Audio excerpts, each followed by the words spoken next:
Satsakallan gunarnavasya Vande Guru Sri Charanarvindam.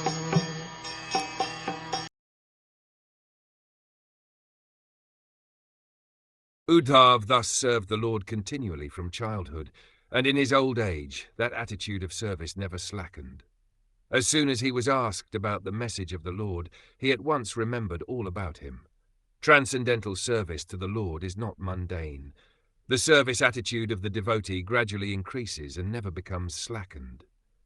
Generally, in old age, a person is allowed retirement from mundane service. But in the transcendental service of the Lord, there is no retirement at all. On the contrary, the service attitude increases more and more with the progress of age. In the transcendental service, there is no satiation, and therefore there is no retirement.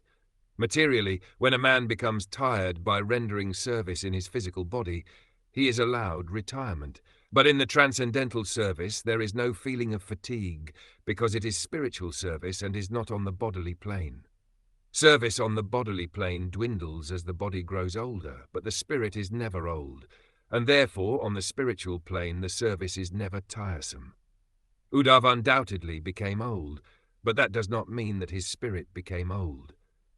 His service attitude matured on the transcendental plane, and therefore as soon as he was questioned by Vidur about Lord Krishna, he at once remembered his Lord by reference to the context and forgot himself on the physical plane. That is the sign of pure devotional service to the Lord, as will be explained later on, Lakshanam Bhakti Yogasya, etc., in Lord Kapala's instructions to his mother, Devahuti.